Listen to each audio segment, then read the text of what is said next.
지난주일부터 우리 룻기를 살피고 있습니다. 룻기는 4장으로 되어 있는 짧은 내레이티브입니다. 스토리이지요.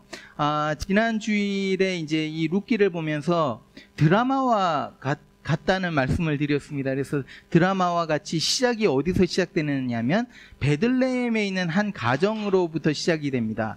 베들레헴이라는 뜻은 House of Bread, 빵집이라는 뜻입니다. 근데 빵집에 빵이 없는 거예요. 아이러니하게. 그래서 빵이 없어서 이 가정이 남편과 아내 두 아들이 있었는데 이 가정이 베들레헴을 떠나서 이민을 가게 됩니다. 모압 땅이라는 곳으로 이민을 가게 됩니다. 10년 동안 모압 땅에서 살아가면서 사실은 너무나 힘든 일들을 이 가정이 많이 겪게 됩니다. 그래서 먼저 남편을 잃게 되고 두 아들을 잃습니다. 10년 동안. 그리고 남은 것은 본인 자신, 나오미라는 이 어머니, 나오미와 그 두 며느리만 남은 겁니다. 그런데 며느리 하나는 돌려보내고 나오미가 다시 베들레헴의 빵집에 또 빵이 생겼다는 소식을 듣고 돌아오기로 결정을 하고 며느리 룻과 함께 같이 베들레헴으로 돌아옵니다. 이것이 지난주일까지 저희가 살핀 내용입니다. 오늘 2장 1절부터 보겠습니다. 이렇게 말합니다. 나오미의 남편 엘리멜렉의 친족으로 유력한 자가 있으니 그의 이름은 보아스더라. 지금까지 이야기 속에서는 남은 캐릭터가 두 캐릭터가 남았습니다. 누구냐 하면 나오미하고 룻입니다. Two characters. 이 두 캐릭터가 남았는데 이 두 사람이 직면한 문제가 뭐였습니까? 지난 주일 1장 마지막에 계속해서 남아있는 문제가 이 두 사람에게 있었는데 하나는 먹고 사는 일, 어떻게 하면 먹고 살 것인가. 두 번째는 가족, 이 대를 이어가야 되는데 대를 이어간다는 말은 남자가 필요하다는 겁니다. 그런데 남자가 그 가정에 없는 겁니다. 이 두 문제가 여전히 남아있습니다. 바로 이때에 이 내레이터는 지금 이 보아스라는 인물을 딱 보여줍니다. 그래서 1절을 통해서 이 보아스에 대한 내용을 우리가 조금 살피게 되는데 첫 번째, 보아스는 어떤 사람인가? 보아스는 나오미의 남편 엘리멜렉의 친족이다라고 말을 하고 있습니다. 여러분, 지금은 우리 패밀리가 아주 그냥 immediate 패밀리가 제일 중요하죠. 그래서 핵가족입니다. 이렇게 뭐 엄마, 아빠, 자녀 이렇게 핵가족인데 그 당시에 패밀리라는 개념은 대가족 제도였어요. 그래서 카즌들이 너무 가까이 가족과 같습니다. 그래서 이 친족들이 같이 모여 사는, 클랜을 이루고 사는 그런 패밀리 제도가 있었다는 겁니다. 그런데 보니까 이 보아스가 나오미의 남편 엘리멜렉에게 가까운 가족이었다라는 겁니다. 두 번째, 보아스에 대해서 알 수 있는 것은 He was man of standing. 그래서 man of standing, 여기서 말하는 것은요, 부유했다는 거예요. 예. 어떤 재정적인 어떤 재력이 있는 사람이었다. 그것뿐만이 아니라 많은 사람들에게 존경을 받는 사람이었고 덕을 많이 쌓았기 때문에 많은 사람들에게 인정을 받는 사람이었다는 겁니다. 2장 1절에서 보아스를 이렇게 딱 소개를 한 후에 다시 장면이 확 바뀝니다. 누구에게로 가냐면 룻과 나오미에게 카메라의 앵글이 다시 가는 거예요. 룻이 이제 나오미에게 이제 대화하는 내용입니다.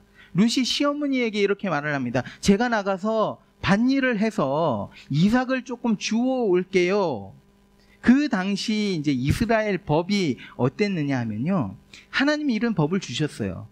가난한 사람들을 위해서 주신 법인데 이제 추수를 할 때에 그거 이삭들을 다 줍지 말고 조금 남겨두라고 말씀을 합니다. 왜냐하면 가난한 사람들이 뒤를 쫓아가면서 주울 수 있도록 배려를 한 거죠. 그런 법이 있었습니다. 바로 룻이 지금 이것을 하겠다는 거죠. 나가서 떨어진 이삭을 줍겠다. 허락해 주세요, 어머니. 그러니까 나오미가 허락을 합니다. 그래서 룻이 이제 이삭을 줍기 위해서 나가서 밭으로 나갑니다. 앞에서 일꾼들이 막 일을 하면서 나가는데 그 뒤를 쫓아가면서 그 이삭들, 떨어진 것들을 줍기 시작한 거예요. 그런데 참 공교롭게도 그 밭이 누구 거냐 하면 보아스 거라는 거예요. 공교롭게도. 더 나아가서 룻이 이삭을 막 이렇게 줍고 있는데 그때에 딱 누가 나타나느냐? 보아스가 딱 나타난 거예요. 그래서 보아스가 우연히 룻을 이렇게 보게 됩니다. 참 우연도 이런 우연이 없어요. 그렇죠? 오늘 3절을 보셔도 우연히라는 단어를 지금 쓰고 있습니다. 근데 우연한 사건과 같이 보였던 것이 사실은 하나님의 섭리였다는 것을 지금 내레이터는 말하고 있는 거예요. 말을 정확하게 하지는 않지만 그런 사틀 힌트를 지금 주고 있는 겁니다. 여러분, 우리의 인생 속에 우연은 없습니다. 자, 이제 여러분들이 우리 나섬교회를 나오고 그러다가 이 나섬교회가 여러분의 교회가 되고 어떤 분들은요, 우리 교회 안에 이 앞을 운전하고 지나가다가 우리 그 편말이 되게 예쁜가 봐요. 눈에 탁 띄나 봅니다. 아주. 그래서 그거 보고 들어왔는데 아니 이 교회 여러분들이 성도들이 너무 프렌들리한 거예요. 너무 따뜻하게 맞아주시고 여기서 너무 편한 거예요. 그래서 어느 순간 가보니까 이 교회가 자신들의 교회가 되었습니다. 또 어떤 우리 여집사님 중에 한 분은요, 언니가 소개해서 이 교회에 나오게 돼요. 근데 이 언니가 어떻게 저희 나섬교회를 알게 된 8년 전 일입니다. 아니 순복음교회에 나가시던 분들인데 이스트우드에 저희가 할 때 순복음교회에 나가시던 분들인데 그날 우연히 버스를 놓친 거예요. 순복음교회 나가는. 그래서 그 주위에 분명히 한인들이 모이는 교회가 있을 것 같다. 이스트우드니까. 그래서 찾기 시작합니다. 근데 찾은 곳이 어디냐면 나섬교회예요. 시작한 지 3주밖에 안 된 나섬교회인 거예요. 몇 명 모이지도 않고 그냥 클래스룸에서 하는, 거기에 나오게 된 거예요. 그러면서 우연히 이렇게 나오게 되어서 동생분한테 이 교회를 소개시켜 준 거예요. 그래서 이 집사님이 7년 동안 이 교회에서 8년 동안 지금까지 섬기고 이게 우리가, 여러분 제가 이거 거짓말하는 거 아닌 거 아시죠? 누군지 다 아시죠? 네. 여러분 우리 우연이라는 거 없어요. 네.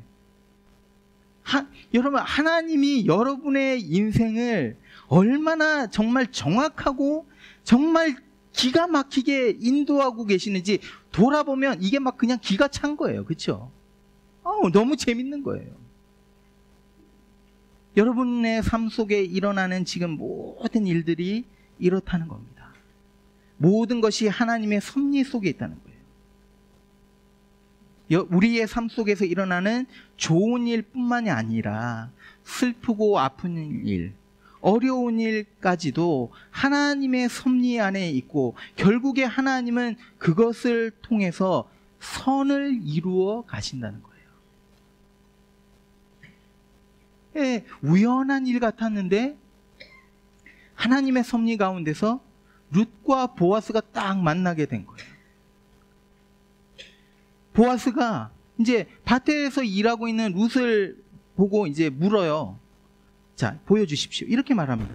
보아스가 베는 자들을 건드린 사환에게, 그러니까 포맨에게, 그러니까 책임자에게 묻습니다. 이는 누구의 소녀냐? 좀 이 질문이 이상하지 않습니까? Whose young woman is that? 저 같으면 저 여자 이름 뭐냐? 저 여자 누구냐? 이렇게 물었을 텐데 Whose young woman is that? 이게 무슨 질문일까요? 이건 무슨 질문이냐면 저 여인은 누구에게 속해 있느냐, 어느 가정의 그때는 이게 굉장히 중요했거든요. 그 당시에는 어느 가정의 출신이고 저 여인은 과연 누구의 부인이냐, 아내 되느냐, 이거를 지금 묻고 있는 거예요. 이때 이제 사환이 뭐라고 대답을 하냐면 저 여자는 나오미가 얼마 전에 이제 나오미가 돌아왔는데 그 나오미와 함께 돌아온 모압 여인이다라고 말을 합니다. 여러분 모압 여인은요, 이방 여인이에요. 그러니까 그 소사이티에서는, 그 사회 속에서는 가장 밑바닥에 있는 그런 사람인 거예요. 이렇다고 말을 해주는 겁니다. 자, 이 말을 들은 보아스가 이삭을 주고 있는 룻에게 갑니다. 이거 참 희한한 장면입니다. 왜냐하면 보아스는 사회적 위치가 여기에 있는 사람이고 룻은 완전히 바닥에 있는 사람인데, 밭의 주인인 이 보아스가 룻이 일하는 곳을 찾아간 이 자체가 말도 안 되는 일이죠. 거기에 더해서요, 뭐라고 9절에 보면 무슨 말을 하냐면, 네가 이제 일하다가 목이 마르면, 자, 소년들이, 일꾼들이 길어온 그 물을 너 마셔라 말을 합니다. 우리는 이걸 읽으면서 전혀 놀라지 않습니다. 그런데 이 당시에 이거를 듣는 사람이나 읽는 사람은 놀라 자빠질 일이라는 거예요. 왜냐하면 물을 길는 일은 누가 했느냐 하면 여인들의 일입니다. 남자가 하지 않았어요. 그리고 남자가 만일에 요즘에는 뭐 남성들이 얼마나 잘하는지, 뭐 그냥 여성들을 너무 헌신하는 것 같아서 제가 좀, 배가 좀, 그런데, 배가 아픈데, 너무, 요즘엔 너무, 근데 그 당시에는 남자들이 물을 길어 오면 여자들은 그 근처에 가지도 못했다는 거예요. 특별히 이방 여자가 감히 그 물을 마신다? 이거는 말이 안 되는 일이라. 그래서 그 당시에 이거를 듣든지 읽던 사람은 이 주어가 팍, 와? 이렇게 됐다는 거예요. 이때 이제 룻이요, 보아스 앞에 절을 팍 합니다. 이 절을 했다는 거는 예배의 모습이죠. 절을 했다는 거는. 그러니까 완전히 그냥 자기를 낮추고 상대방을 높이면서 이렇게 룻이 이런 포스처를 취한 거예요. 그러면서 말을 합니다. 보여주십시오. 나는 이방 여인이거늘 당신이 어찌하여 내게 은혜를 베푸시며 나를 돌보시나이까. 내가 도대체 뭔데? 나 아무런 자격도 없는데 나에게 무슨 이유로 이렇게 큰 은혜를 베푸시나요? 라고 말을. 보아스가 대답하죠. 내가 네 소문을 다 들었다. 시어머니를 따라와서 시어머니를 모시고 어렵게 사는 거 다 들었다. 그러면서 이렇게 말합니다. 여호와께서 네가 행한 일에 보답하시기를 원하며 이스라엘의 하나님 여호와께서 그의 날개 아래에 보호를 받으러 온 내게 온전한 상 주시기를 원하노라 하는지라. 여러분, 여기서 여호와의 날개 아래 보호함을 받으러 왔다, 이 말은요, 자기의 인생을 하나님 앞에 맡겼다는 겁니다. 여호와 하나님을 자기의 피난처로 삼았다는 겁니다. 그래서 보아스가 하는 말은 네가 이런 결정을 했기 때문에 하나님이 너에게 복을 주기를 원한다라는 겁니다. 여러분, 믿는다는 것이 뭡니까? 믿는다는 것은요, I believe, 그거는 그냥 단지 믿는 거, 그거 아닙니다. 믿는다는 것은 내가 예수 그리스도의 제자로 예수님이 가신 길을 따라가겠다. Follower of Christ, follower of Jesus. 나는 이제부터 예수님을 따라가겠다. 이게 믿음입니다. 이렇게 하는 게 뭔지 아세요? It's a decision that you make. 이게 결정하는 거라는 거예요. 이제부터 나는 여호와의 날개 아래에 들어가서 하나님의 보호하심을 받겠습니다. 여러분, 우리 중에 아직 예수를 믿지 않으시는 분이 있으면 오늘 결정하십시오. Make your decision. 내가 이제부터 하나님 안에 거하겠습니다. 주님을 따라가겠습니다. 여러분, 이거 손해같이 보이죠? 주님, 이렇게 결정하면 내가 많이 손해볼 거가 아니요. 이런 결정을 통해서 여러분이 하나님의 보호를 받게 될 것이라는 거예요. 시간이 좀 흐릅니다. 시간이 좀 흘러갔고 점심때가 됐어요. 보아스가 룻을 불러요. 그러면서 먹을 것을 줍니다. 저는 이 장면이 왜 그렇게도 로맨틱하게 보이는지 몰랐어요. 아니, 보아스가 이제 데이트 신청을 한 거예요. 룻에게 밥 먹자고. 자기 테이블로 부른 거예요. 여기서 보아스가 곡식을 주었다라는 것을 영어로는 serve 했다, offer 했다, offering 했다는 것은 섬겼다는 거예요. 자기의 테이블에서 음식을 이렇게 갖고 막 떠주고 막 이렇게 섬겨줬다는 거예요. 여러분, 제가 볶음밥을 진짜 맛있게 합니다. 이거는 우리 가정에서는 유명한 일입니다. 이게 굉장히 유명한. 근데 제가 이제 볶음밥을 정말 맛있게 잘하는데, 제 아내가 이제 상담을 하기 때문에 상담 나갔다가 저녁 늦게 이제 돌아올 때가 있는데, 제가 이거 볶음밥을 매번 하면 너무 실증이 날까봐 1년에 몇 번 합니다. 1년에 몇 번. 그러니까 자주 하는 건 아니에요. 그런데 이제 맛있게 만들어 갖고 이제 아내가 좀 늦게 들어오니까 제가 만들어 놓고 이제 이거를 서빙을 해요. 사실은 그 위에다가 케찹으로 이렇게 갖고 하트 모양도 그려 넣을까 하다가 제가 좀 너무 낮아지는 것 같아 갖고 그렇게 하면, 그래서 안 하고 그냥 이거 만들어 갖고 이렇게 줍니다. 그러면 얼마나 맛있게 하면서 저에게 보내는 이 눈빛이요, 아주 찌릿찌릿합니다. 그냥 로맨틱 아니에요? 로맨틱 아닙니까? 얼마나 로맨틱한지 이 장면이. 여러분, 지금 룻과 보아스의 장면이 이렇게 로맨틱하다는 거예요. 특별히 룻이요, 이제 주니까 잘 먹은 거예요.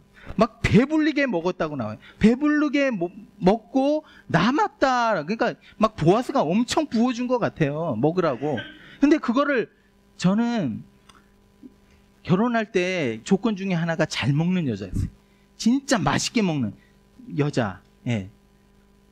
근데 맛있게 먹는 여자들이 사실은 성격도 좋고요, 되게 좋습니다. 예, 맛있게 먹은 거예요. 그냥 룻이 그렇게. 그리고 나서 맛있게 먹고 나서 좀 남기고 이제 밭에 나가서 다시 일을 합니다. 보아스가 이제 일꾼들을 불러요. 일꾼들을 불러갖고 너희들 룻에게 함부로 하지 마라. 편안하게 이삭을 줍게 하라. 이렇게 해서 룻이 저녁까지 아무 사고 없이 이삭을 주었는데 그 양이 한 에바쯤 되었다. 한 에바는요, 여러분, 한 20kg 정도 됩니다. 곡물이 한 20kg 된, 10kg 들어도 남자도 힘들지 않아요, 10kg가. 저는 룻이 엄청나게 잘 먹고 건강했던 여인으로, 스트롱한 여인으로 생각합니다. 왜냐하면 20kg를 지고 밭에서부터 집까지 간 거예요. 하루 종일 이제 며느리를 밭에 보내놓고 이제 나오미가 걱정을 하고 있었겠죠. 룻이 이제 20kg짜리를 들고 들어오는 거예요. 그러니까 깜짝 놀랍니다. 근데 거기다가 여러분 보십시오. 며느리가 시어머니를 얼마나 생각하는지를 보세요. 점심에 먹다가 남은 것, 제 생각에는 룻이 이거 다 먹을 수도 있었을 것 같아요. 근데 먹다 보니까 어느 정도 자기 배가 차니까 시어머니 생각이 난 거지요. 그러니까 시어머니 이거 드려야 되겠다, 이 맛있는 거 좀 드려. 그래서 예쁘게 싸갖고 시어머니 드시라고 내어놓습니다. 그럼 우리 교회도 이제 제가 이제 우리 여집사님들이나 우리 여자 성도님들 보면 정말 이런 마음을 가지는 분들이 너무 많아요. 어떻게 그렇게 얘기할 수 있냐면, 우리 교회에서도 음식을 이제 막 잔치를 하고 음식이 많이 남으면 제가 보면 거기서 내가 이거 싸갖고 가야 되겠다 막 앞서서 그러는 사람이 별로 안 계시더라고요. 제가 보니까 다들 보면 이게 이 음식이 누구한테 주면 좋을까, 누가 필요로 하는가 생각해서 막 배려해주고 그러면서 막 청년들 막 싸주시고, 이게 우리 교회의 이게 정말 아름다운 모습이지 않습니까? 이게 바로 룻의 마음이었다는 거예요. 깊죠. 생각이 깊죠. 나오미가 이제 룻에게 묻습니다. 아니, 누구 밭에서 일했길래 이렇게 많이 주었느냐? 분명히 너에게 선을 베푼 사람이 있을 텐데 그게 도대체 누구냐? 자, 드라마였으면요, 여기 쫙 음악이 깔리면서 클라이맥스로 올라가는 겁니다. 그러면서 이제 룻의 입에 딱 집중이 되겠죠. 보아스라는 이름이 그 입에서 탁 나오는 거예요. 나오미가 막 깜짝 놀랍니다. 깜짝 놀라면서 중요한 단어 한마디를 합니다. 뭐냐면 이는 우리 기업 물을 자이다 라고 말해요. He is our kinsman redeemer. 이 kinsman redeemer라는 이 단어, 기업 물을 자, 이거는 이제 다음번에 조금 더 제가 깊이 설명을 할게요. 간단하게 오늘 살펴보면 무슨 말이냐면 그 당시에는 경제적인 어려움을 겪게 되거나 또 결혼했다가 이 여인들이 남편이 먼저 가게 되면 그 당시에는 살아갈 방법이 없었던 거예요. 그래서 친척 중에 누군가가 책임을 졌다는 겁니다. 이게 바로 kinsman, relative, redeemer라는 겁니다. 그래서 보아스가 바로 그런 사람이라는 거예요. 이 가정에 kinsman redeemer라는 겁니다. 자, 이 스토리에 소망이 조금씩 보이기 시작합니다. 그러면서 2장이 어떻게 끝나냐면 룻이 추수할 기간 동안 한 2, 3개월 되죠. 2, 3개월 동안 매일매일 보아스의 집에서 이삭을 줍고 20kg씩 날랐다는 거예요. 그러면서 끝이 납니다. 뭐가 해결됐습니까? 먹고 사는 문제가 해결됐습니다. 한 가지 해결되지 않은 건 뭡니까? 남자가 여전히 없어요. 보아스가 뭐 하는지 모르겠어요. 빨리 움직여야 되는데. 이러면서 2장이 끝이 납니다. 여러분, 룻기 2장을 통해서 우리가 배울 수 있는 것이 무엇입니까? 사실은 룻기 2장에 하나님이라는 이름, 이 이름이 드러나서 이렇게 내레이터가 지금 말하고 있지는 않아요.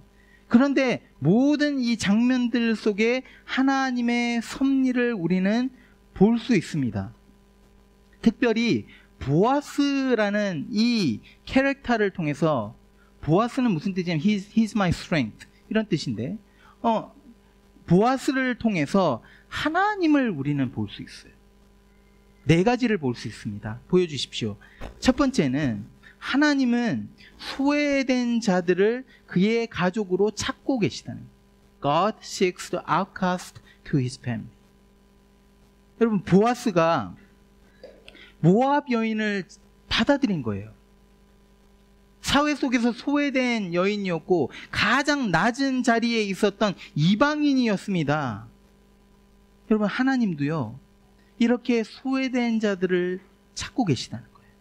두 번째, 하나님은 약한 자들을 그의 날개 아래 보호하기 원하십니다. God shelters the weak under his wing. 여러분, 보아스는요 지금 아무런 힘이 없고 약한 이 여인 룻을 자기의 밭에서 보호했습니다. 마찬가지로 하나님은요 힘없고 약한 저와 여러분을 그의 날개 속에 품고 보호하신다는 거예요. 세 번째, 하나님은 그의 식탁에서 배고픈 자들을 섬기십니다. 자, 먹을 것이 없어서 배고픈 이 룻을 초청해서 보아스는 그 앞에 잔치를 연 거예요. 식탁을 열었습니다. 이방 여인과 같이 식탁에 앉아서 먹은 거예요. 그뿐만이 아니라 보아스는 주인이었는데, 그 밭의 주인이었는데 자기는 종의 모습으로 이 여자가 식사하는 옆에서 서브했다는 거예요. 섬겼다는 거예요. 여러분, 우리 주님이 이렇게 하셨죠. 여러분, 우리는 이 주님의 식탁에 앉을 수 없는 자들인데 주님께서 그의 섬기심으로 우리를 초청해 주셔서 그의 생명을 내어주시고 주님의 그 살과 피를 통해서 이제 주님이 베푸시는 그 테이블, 성찬에 우리가 참여하게 되고, 이 성찬에 참여함으로 인해서, 이 테이블에 참여함으로 인해서 우리는 만족을 누리게 되고 영원한 하나님과의 교제를 누리게 된 거라는 거예요. 네 번째, 하나님은요 은혜가 필요한 자에게 은혜를 부어주십니다. God pours the needy with his grace. 룻은 은혜가 필요했던 여인입니다. 그런데 보아스는 은혜를 베풀었어요. 룻에게 매일매일 20kg라는 이 곡물을 은혜로 주었습니다. 이게 바로 하나님의 은혜라는 거예요. 여러분, 우리가 하나님 없이 이 세상 살아갈 수 없습니다. 매 순간마다 하나님이 은혜를 우리에게 부어주시는 거예요. 그래서 그 은혜로 우리는 이 세상을 살아갑니다.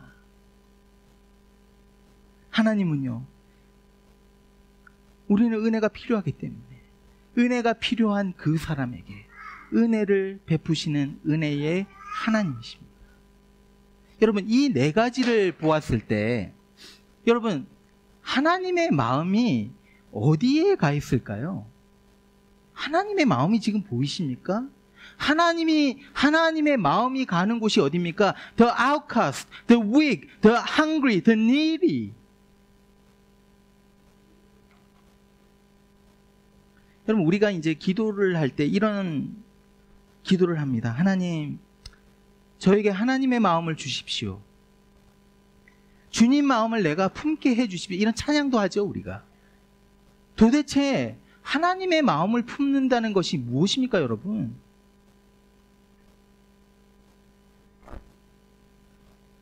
하나님을 믿고 살아가는 사람들은 예수님의 제자라고 말씀을 드렸습니다. 예수님의 제자들은 하나님의 마음을 품고 살아가는 사람들이에요. 그러면 하나님의 마음을 품는다는 것이 무엇입니까? 여러분, 우리는 믿는다고 하면서도요, 너무 나에게만 집중되어 있어요. 내가, 내 믿음, 항상 we look internal. 계속해서 내 앞만 들여다보고 있는 거예요. 근데 하나님이 원하시는 것은 그게 아니라는 거예요. 하나님의 마음을 품는다는 것은 나만 들여다보고 있는 것이 아니라 밖으로 다른 사람에게 시선을 가져가는 겁니다. 내 가정만이 아니에요. 밖으로 돌려야 되는 거예요. 여러분, 세상은요, 우리가 성공하면 진짜 많은 것을 가지게 된단 말을. 그래서 인생의 성공을 뭘로 기준을 삼냐면 좋은 집, 좋은 차, 좋은 옷, 좋은 것을 많이 가지면 가질수록 그것이 성공한 인생이라고 이 세상이 말을 합니다. 이렇게 성공하면 우리는 정말 만족을 누리고 즐거움이 있고 기쁨이 있다고 말을 해요. 이 생각이 교회 안에도 흘러들어오죠. 그래서 교회가 커지고 성도들이 드리는 헌금을 가지고 더 크고 좋은 빌딩을 짓습니다. 더 좋은 시설을 마련해야 되고 더 좋은 인력들을 데리고 와서 좋은 교회 학교 프로그램들을 만들고, 이렇게 성공하는 교회를 성공한 교회로 사례로 말을 합니다. 그런데요, 제가 말씀을 보니까 하나님의 마음이 화려한 건물에 가 있지 않습니다. 하나님의 마음이요, 좋은 시설과 좋은 프로그램에 가 있다고 말을 하지 않아요. 그런 성경 말씀이 어디 있습니까? 하나님의 마음이 어디에 가 있습니까? 여기 the outcast, the weak, the hungry, the needy. 교회의 포커스가요, 안쪽으로만 향하고 있으면 그 교회는 무너질 수밖에 없습니다. 교회는 하나님의 마음을 품어야 되는데 하나님의 마음이 이런 사람에게 밖으로 나가 있는데 왜 자꾸 교회는 안쪽으로 들어가고 있습니까? 안 되죠. 우리가 가진 시간과 물질도 마찬가지예요. 여러분, 많이 가지면 여러분들 내가 많이 써야 됩니까? 내가 그것을 가지고 더 많이 누려야 됩니까? 물론 하나님이 주신 거 인조해 하십시오. 그런데 그게 아니라는 거예요. 하나님이 주신 것, 내가 쓸 것을 가지고 내가 쓰고, 나머지 것, 남는 것 있으면, 남기 전에 이미 소외된 사람들과 가난한 사람들, 배고픈 사람들에게 나누어주는 역사가 일어나야 된다는 겁니다. 이게 both physical and spiritual. 여러분, 영적으로만 생각하지 마십시오. 영적인 것은 육체적인 열매로 나와야 되는 겁니다. 그러면 이렇게 하는 게 어떻게 가능할까요? 사실 우리가 먹고 살기 바쁜데, 내가 좀 편하고 싶고 좋은 집에서 살고 싶고 좋은 옷 입고 싶고 좋은 건 먹고 싶고, 이게 자연스러운 사람의 성향입니다. 집도 한 채 없는데 다 퍼주다 보면 내 집은 언제 마련해? 이게 이게 우리 머리에 드는 생각이죠. 당연한 겁니다. 그런데 그렇게 하는 사람들이 있다는 거예요. 어떤 사람인 줄 아세요? 하나님의 날개 안에 그 삶을 거하는 사람. 이 그림은요, 큰 새가 새끼 새들을 날개 안에 품고 보호하는 그런 그림입니다. 여러분, 우리가 가진 것들을 편안한 마음으로 흘려보낼 수 있는 힘이 어디서 나오는 줄 아세요? 바로 하나님이 나의 모든 것을 책임지신다는 그 믿음으로부터 나옵니다. 만군의 하나님께서 나를 끝까지 책임지시고 나의 먹을 것, 나의 쓸 것을 하나님이 반드시 공급하실 것이다. 그러니까 넉넉한 마음으로 걱정하지 않으면서 넉넉하게 흘려보낼 수 있는 거예요. 여러분, 여러분의 인생의 security가 It's not your money. God is your security. God is your refuge. He is your security. He is your stability. He is your safety. 하나님이 우리의 피난처 되신다는 거예요. 우리가 그 안에 있을 때 사람들을 살필 수 있는 넉넉함이 생기고 하나님의 마음을 품을 수 있는 넉넉함이 생긴다는 거예요. 그래서 시편 저자가 이렇게 말합니다. 하나님은 우리의 피난처시요 힘이시니 환난 중에 어려울 때에 큰 도움이시다. 만군의 여호와께서 우리와 함께 하시니 야곱의 하나님은 우리의 피난처시로다. 사랑하는 여러분, 룻이 전능하신 하나님 그 날개 아래로 피한 것처럼 사랑하는 여러분, 만군의 여호와 하나님의 날개 속으로 여러분 피하십시오. 하나님의 임재 속에서 살아가십시오. 하나님을 여러분의 피난처로 삼으십시오. 그렇게 될 때 여러분, 우리는 세상이 알지 못하는 평화를 누리게 되고 세상이 주지 못하는 그 넘치는 은혜를 얻게 되는 겁니다. 사랑하면 이런 경험을 하면서 신앙생활하면 이게 얼마나 기쁨일까요? 이런 기쁨, 정말 하나님을 나의 피난처로 삼는 그런 기쁜, 즐거운 신앙생활을 여러분 하시기를 축원드립니다.